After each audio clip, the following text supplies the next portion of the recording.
राजा ने अपने महल में एक नया सेवक नियुक्त किया।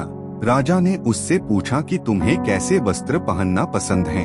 सेवक ने कहा कि मालिक जैसे रखता है उसे वैसे ही रहना पड़ता है। पुराने समय में राजा के महल में एक नया सेवक आया। राजा ने उससे पूछा कि तुम्हारा नाम क्या है। सेवक ने जवाब दिया कि महाराज जिस नाम से आप बुलाएंगे वही मेरा नाम होगा।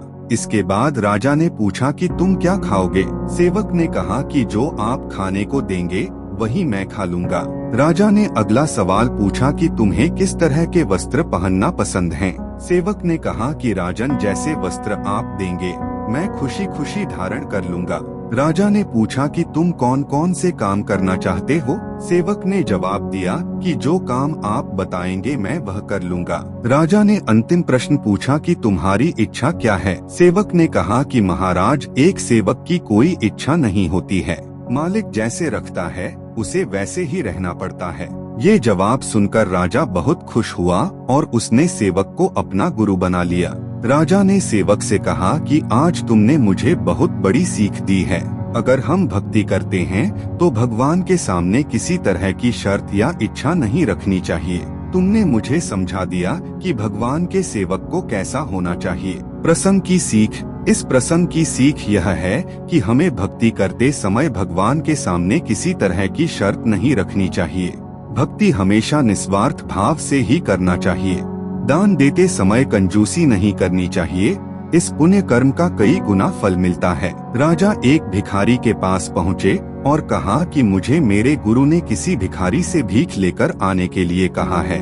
इससे अपने राज्य का संकट दूर हो जाएगा। पूजा पाठ के साथ ही दान करने का विशेष महत्व बताया गया है।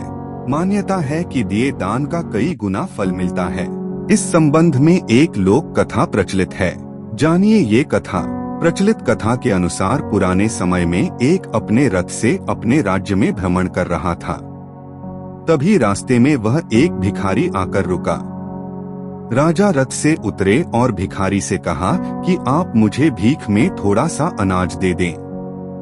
मेरे गुरु ने कहा कि आज मुझे किसी भिखारी से भीख लेनी है, वरना हमारे राज्य पर संकट आ जाएगा। इस उपाय में मेरी मदद करें, कृपया में भीख दें। राजा से ये बातें सुनकर भिखारी हैरान था।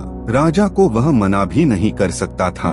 उसने अपनी झोली में हाथ डाला, मुट्ठी में अनाज लिया और सोचने लगा कि इतना अनाज राजा को दे दूंगा तो मैं क्या करूंगा। ये अनाज तो मेरा है, मुझे राजा को ज्यादा अनाज नहीं देना चाहिए। उसने मुट्ठी में से कुछ अनाज झोली में ही छोड़ दिया और थोड़ा सा राजा को दे दिया। राजा ने अनाज लिया और अपने मंत्री को दे दिया। राजा के मंत्री ने अनाज के बराबर वजन की एक पोटली भिखारी को दे दी और कहा कि इसे घर जाकर देखना। भिखारी ने घर पहुंचकर पूरी बात पत्नी को बताई। पत्नी ने झोली में से पोटली निकली और खोली तो उसमें सोने के सिक्के थे। ये देखकर दोनों समझ गए कि राजा ने भीख में दिए अनाज के बराबर सिक्के दिए हैं। भिखारी को और उसकी पत्नी को पछतावा होने लगा कि उसने दान देने में कंजूसी करके बहुत बड़ा नुकसान कर लिया है। ज्यादा अनाज देता तो राजा ज्यादा सोना देता।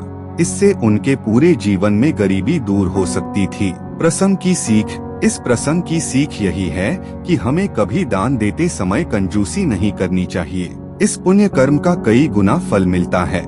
जरूरतमंद लोगों की अपने सामर्थ्य के अनुसार मदद जरूर करनी चाहिए।